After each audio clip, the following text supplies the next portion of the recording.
शांति। आज तारीख है 12 जनवरी 2021। आज की मुरली से मुख्य मुख्य धारणाएं। दिल से एक बाप की महिमा करनी है। इस पुरानी दुनिया से आसक्ति व प्यार नहीं रखना है। बेहद का वैरागी और निर्मोही बनना है। दूसरी पॉइंट है, श्रीमत पर चल, अपनी बुद्धि शालीम अच्छी रखनी है।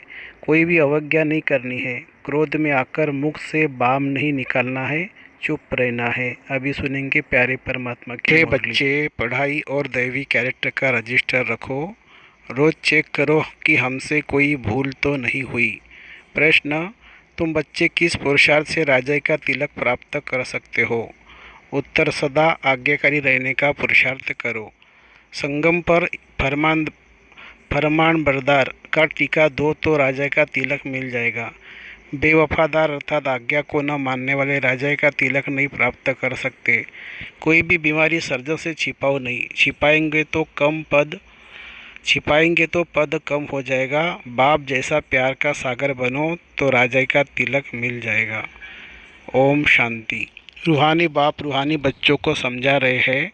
पढ़ाई माना समझ। तुम बच्चे समझते हो यह पढ़ाई बहुत सहज और बहुत ऊंची है और बहुत उच्च पद देने वाली है। यह सिर्फ तुम बच्चे ही जानते हो कि यह पढ़ाई हम विश्व का मालिक बनाने के लिए पढ़ रहे हैं। तो पढ़ने वालों को बहुत खुशी होनी चाहिए। कितनी ऊंची पढ़ाई है। यह वही गीता एपिसोड भी है, संगम युग भी है। तुम बच्चे अब जगे हो, बाकी सब सोए पड़े हैं। गायन भी है, माया की नींद में सोए पड़े हैं। तुमको बाबा ने आकर जगाया है। सिर्फ एक बात पर समझाते हैं, मीठे बच्चे, याद की यात्रा के बल से तुम सारे विश्व पर राज्य करेंगे। जैसे कल्प पहले किया था, यह स्मृति बाप ही दिलाते हैं। बच्चे भी समझते हैं हमें स्मृति आई है। कल्प हम इस योग बल से विश्व का मालिक बनते हैं और फिर दैवी गुण भी धारण किए हैं। योग पर ही पूरा ध्यान देना है। इस योग बल से तुम बच्चों को ऑटोमेटिकली दैवी गुण आ जाते हैं। बरोबर यह इम्तहान है ही मनुष्य से देवता बनने का। तुम यहाँ आए हो योग बल से मनुष्य से देवता बनने के लिए, और यह भी जानते हो कि हमारे योग बल से सारा विश्व पवित्र होना है। पवित्र था, अब अपवित्र बना है। सारे चक्र के राज को तुम बच्चों ने समझा है और दिल में भी है। भल कोई नया हो तो भी यह बातें बहुत सहज समझने की है। तुम देवता पूज्य थे, फिर पुजारी तमोप्रधान बने हो। कोई ऐसा बतला भी न सके। बाप क्लियर बताते हैं, वह भक्ति मार्ग, यह ज्ञान मार्ग। भक्ति पास्ट हो गई है। पास्ट की बात चितवो नहीं, वो तो गिरने की बात है। अब बाप चढ़ने की बातें सुना रहे हैं। बच्चे भी जानते हैं हमको देवी गुण धारण करने हैं। जरूर रोज चार्ट लिखना चाहिए। हम कितना समय याद में रहते हैं, हमारे से क्या क्या भूले हुई है। भूल की भारी चोट भी लगती है। उस पढ़ाई में भी कैरेक्टर देखे जाते हैं, इसमें भी कैरेक्टर देखा जाता है। बाप तो तुम्हारे कल्याण के लिए ही कहते हैं। उसमें भी रजिस्टर रखते हैं पढ़ाई का और कैरेक्टर का। यहाँ भी बच्चों का देवी कैरेक्टर बनाना है। भूल न हो तो यह भी संभाल करनी है। मेरे से कोई भूल तो नहीं हुई है, इसलिए कचहरी भी करते हैं। और कोई स्कूल आदि में कचहरी नहीं होती है। अपने दिल से पूछना है। बाप ने समझाया है, माया के कारण कुछ न कुछ अवज्ञा होती रहती है। शुरू में भी कचहरी होती थी। बच्चे सच बताते हैं, बाप समझाते रहते हैं। अगर सच न बताया तो वह भूले बुद्धि को पाती रहेगी। उल्टा और भूल का दंड मिल जाता है। भूल न बताने से फिर नाफरमानदार का टीका लग जाता है। फिर राजा का तिलक मिल न सके। आज्ञा नहीं मानते हैं, बेवफादार बनते हैं तो राजा ही पा नहीं सकते। सर्जन भिन्न भिन्न प्रकार से समझाते रहते हैं। सर्जन से अगर बीमारी छिपाएंगे तो पद भी कम हो जाएगा। सर्जन को बताने से कोई मार तो नहीं पड़ती है ना। बाप सिर्फ कहेंगे सावधान। फिर अगर ऐसी भूल करेंगे तो नुकसान को पाएंगे, पद बहुत कम हो जाएगा। वहाँ तो नेचुरल दैवी चलन होगी। या पुरुषार्थ करना है, घड़ी घड़ी फेल नहीं होना है। बाप कहते बच्चे जास्ती भूल न करो। बाप बहुत प्यार का सागर है। बच्चों को भी बनना है यथा बाप तथा बच्चे, यथा राजा रानी तथा प्रजा। बाबा तो राजा है ना, बाबा तो राजा है नहीं। तुम जानते हो बाबा हमको आप समान बनाते हैं। बाप की जो महिमा करते वह तुम्हारी भी होनी चाहिए। बाबा समान बनना है। माया बड़ी प्रबल है, तुमको रजिस्टर रखने नहीं देती है। माया के फंदे में तो पूरे फंसे हुए हो। माया की जेल से तुम निकल नहीं सकते हो। सच बताते नहीं हो। तो बाप कहते एक्यूरेट याद का चार्ट रखो। सुबह को उठ बाबा को याद करो। बाप की महिमा करो। बाबा आप हमको विश्व का मालिक बनाते हो तो हम आपकी महिमा करेंगे। भक्ति मार्ग में कितना महिमा गाते हैं। उनको तो कुछ भी पता नहीं है देवताओं की महिमा है नहीं। महिमा है तुम ब्राह्मणों की। सबको सद्गति देने वाला एक ही बाप है। वह क्रिएटर भी है, डायरेक्टर भी है, सर्विस भी करते हैं और बच्चों को समझाते भी है। प्रैक्टिकल में कहते हैं वह तो सिर्फ भगवानुवाद सुनते रहते हैं, शास्त्रों से गीता पढ़ते आते हैं। फिर उनसे मिलता क्या है। कितना प्रेम से बैठ पढ़ते हैं, भक्ति करते हैं। पता नहीं पड़ता कि इनसे क्या होगा। यह नहीं जानते कि हम नीचे ही सीढ़ी उतर रहे हैं। दिन प्रतिदिन तमोप्रधान बनना ही है। ड्रामा में नूंद ही ऐसी है। इस सीढ़ी का राज सिवाय बाप के कोई समझा न सके। शिव बाबा ही ब्रह्मा द्वारा समझाते हैं, यह भी इनसे समझकर फिर तुमको समझाते हैं। मूल बड़ा टीचर, बड़ा सर्जन तो बाप ही है।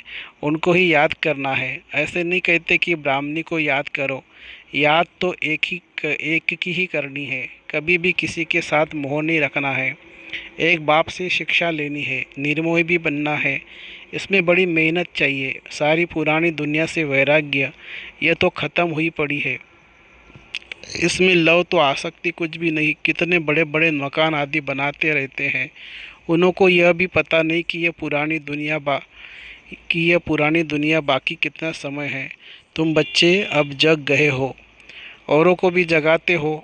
बाप आत्मा को ही जगाते हैं। घड़ी घड़ी कहते अपने को आत्मा समझो। शरीर समझते हो तो जैसे सोए पड़े हो। अपने को आत्मा समझो और बाप को भी याद करो। आत्मा पतित है तो शरीर भी पतित मिलता है। आत्मा पावन तो शरीर भी पावन मिलता है। बाप समझाते तुम ही इस दैवी घराने के थे, फिर तुम ही बन जाएंगे। कितना सहज है। ऐसे बेहद के बाप को हम क्यों नहीं याद करते हैं। सुबह उठकर भी बाप को याद करो। बाबा आपकी तो कमाल है। आप हमको कितना उच्च देवी देवता बनाकर फिर निर्वाण धाम में बैठ जाते हो। इतना ऊंच तो कोई बना ना सके। आप कितना सहज कर बतलाते हो। बाप कहते हैं जितना टाइम मिले कामकाज करते हुए भी बाप को याद कर सकते हो। याद ही तुम्हारा बेड़ा पार करने वाली है, अर्थात कलयुग से उस पार शिवालय में ले जाने वाली है। शिवालय को भी याद करना है। शिवालय शिव बाबा का स्थापन किया हुआ स्वर्ग, तो दोनों की याद आती है। शिव बाबा को याद करने से हम स्वर्ग के मालिक बनेंगे। यह पढ़ाई है ही नई दुनिया के लिए। बाप भी नई दुनिया स्थापन करने आते हैं। जरूर बाप आकर कोई तो कर्तव्य करेंगे ना। तुम देखते भी हो मैं पाठ बजा रहा हूँ ड्रामा के प्लान अनुसार। तुम बच्चों को 5000 वर्ष पहले वाली याद की यात्रा और आदि मध्य अंत का राज बताता हूँ। तुम जानते हो हर 5000 वर्ष के बाद बाबा हमारे सन्मुख आता है। आत्मा ही बोलती है, शरीर नहीं बोलेगा। बाप बच्चों को शिक्षा देते हैं। आत्मा को ही प्योर बनना है। आत्मा को एक ही बार ही प्योर होना होता है। बाबा कहते हैं मैंने अनेक बार तुमको पढ़ाया फिर भी पढ़ाऊंगा। ऐसे कोई सन्यासी कह न सके। बाप ही कहते हैं बच्चे मैं ड्रामा के प्लान अनुसार पढ़ाने आया हूँ, फिर 5000 वर्ष के बाद ऐसे ही आकर पढ़ाऊंगा। जैसे कलब पहले तुमको पढ़ाकर राजधानी स्थापन की थी, अनेक बार तुमको पढ़ाकर राजा स्थापन की है। ये कितनी वंडरफुल बातें बाप समझाते हैं। श्रीमत कितनी श्रेष्ठ है। श्रीमत सहित हम विश्व के मालिक बनते हैं। बहुत बहुत बड़ा मर्तबा है। कोई को बड़ी लॉटरी मिलती है तो माथा खराब हो जाता है। कोई कोई चलते चलते होपलेस हो जाते हैं। हम पढ़ नहीं सकते, हम विश्व की बादशाही कैसे लेंगे। तुम बच्चों को बहुत खुशी होनी चाहिए। बाबा कहते अतीन्द्रिय सुख और खुशी की बात मेरे बच्चों से पूछो। तुम जाते हो सबको खुशी की बातें सुनाने। तुम ही विश्व के मालिक थे, फिर 84 जन्म भोग गुलाम बने हो। गाते भी है मैं गुलाम। तेरा समझते अपने को नीच कहना, छोटा होकर चलना अच्छा है। देखो बाप कौन है, उनको कोई जानते नहीं है, उनको भी सिर्फ तुमने जाना है। बाबा कैसे आकर सबको बच्चा बच्चा का समझाते हैं। ये आत्मा और परमात्मा का मिला है, उनसे हमको स्वर्ग की बादशाही मिलती है। बाकी गंगा स्नान आदि करने से कोई स्वर्ग की राजा नहीं मिलती। गंगा स्नान तो बहुत बार किया हुआ है। यूँ तो पानी सागर से आया, परंतु यह बरसात कैसे पड़ती है, इनको भी कुदरत कहेंगे। इस समय बाप तुमको सब कुछ समझाते हैं। धारणा भी आत्मा ही करती है, न कि शरीर। तुम फील करते हो बरोबर बाबा ने हमको क्या से क्या बना दिया। अब बाप कहते हैं, बच्चे अपने पर रहम करो, कोई अवज्ञा न करो, देह अभिमानी मत बनो। मुफ्त अपना पद कम कर देंगे। टीचर तो समझाएंगे ना। तुम जानते हो बाप बेहद का टीचर है।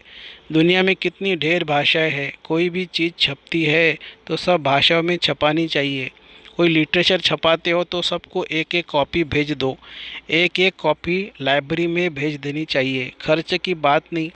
बाबा का भंडारा बहुत भरपूर बाबा का भंडारा बहुत भर जाएगा। पैसा अपने पास रखकर क्या करेंगे?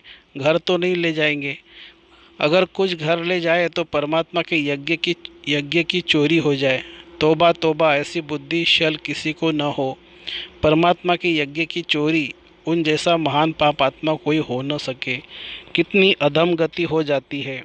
बाप कहते हैं, यह सब ड्रामा में पार्ट है। तुम राजाई करेंगे, वह तुम्हारे सर्वेंट बनेंगे।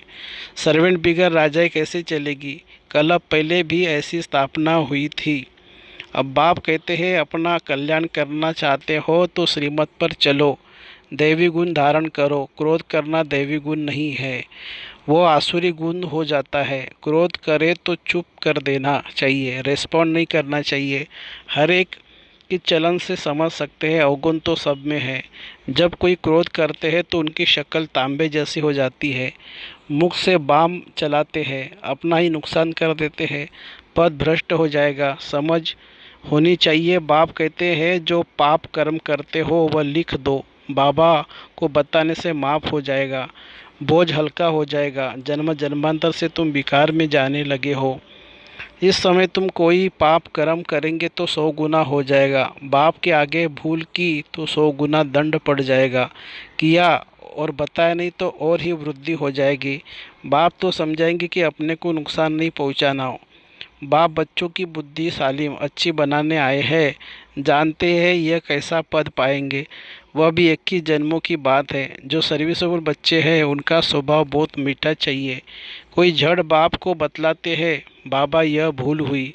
बाबा खुश होते हैं। भगवान खुश हुआ तो और क्या चाहिए। यह तो बाप टीचर गुरु तीनों ही है, नहीं तो तीनों ही नाराज होंगे।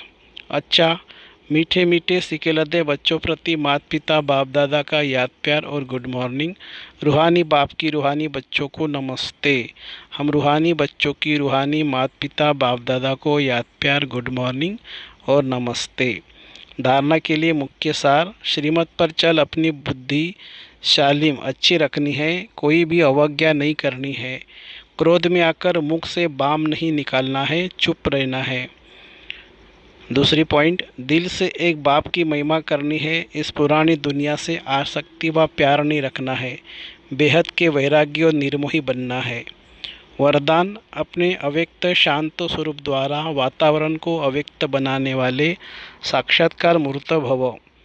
जैसे सेवाओं के और प्रोग्राम बनाते हो, ऐसे सवेरे से रात तक याद की यात्रा में कैसे और कब रहेंगे यह भी प्रोग्राम बनाओ। और बीच बीच में 2-3 मिनट के लिए संकल्प की ट्रैफिक को स्टॉप कर लो।